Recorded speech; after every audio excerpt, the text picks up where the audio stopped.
ሰዎች ምናልባት በአንተ ደስ ላይላቸው ይችላል። ሰዎች ምናልባት ሲያዩ ሊናደዱ ይችላሉ። ምንህም ላይ ጥባቸው ይችላል።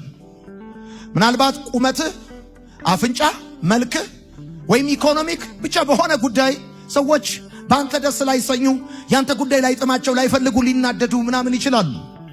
ወዳጄ ምናልባት እግዚአብሔር ስለ አንተ ምን እያሰበ እንደሆነ በዚህ ሰዓት ማወቅ የምትፈልግ ትሆን ይሆን አላውቅም። እግዚአብሔር ስለ እኔ በዚህ ሰዓት ምን እያሰበ ይሆን? ምን ነበር ስለ እኔ እግዚአብሔር እያሰበ ያለው? ምን ይሰማዋል እግዚአብሔር? እኔ የምባለው በዚህ ስም የምጠራውን በዚህ ቁመት በዚህ አድራሻ በዚህ ሁኔታ ያለውትን ሰውዬ በተመለከተ አሁን እግዚአብሔር ራይት ታይም አሁን በዚህ ሰዓት እግዚአብሔር ስለ አንተ ምን እያሰበ እንደሆነ ማወቅ ደስ አይልህ? አትፈልግም?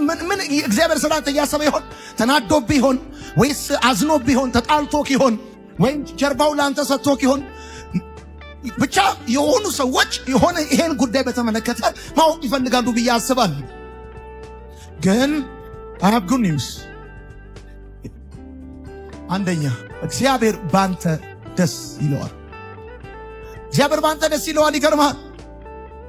በጣም ነው እግዚአብሔር ባንተ ደስ የሚለው። በእኔ ባንተ በጣም ደስ ይለዋል። ሰዎች ደስ ላይላቸው ይችላል። It's up to them።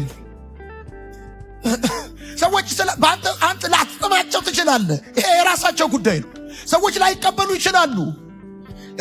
ጥቁሩን ነጭ ማድረግ የማይችሉ፣ ነጩ ጥቁር ማድረግ የማይችሉ፣ አጭሩ ረዥም ማድረግ የማይችሉ፣ ደስ አልካቸው አላልካቸው፣ ያንተ ጉዳይ ጣማቸው አልጣማቸው። ወዳጄ ህይወትክ ያለው በእግዚአብሔር እጅ ላይ ነው እንጂ በሆኑ ሰዎች እጅ ላይ አይደለም። በጣም እርግጠኛ መሆን ያለብህ እግዚአብሔር ባንተ ደስ ደስ ይለዋል። እግዚአብሔር ባንተ ደስ ይለዋል። ሲያይክ ደስ ይለዋል። ድምፅን ሲሰማ ደስ ይለዋል። ስትዘምር ደስ ይለዋል። ስትወጣ ስትገባ ደስ ይለዋል። በሰላም ተኝተህ ስትነሳ ደስ ይለዋል።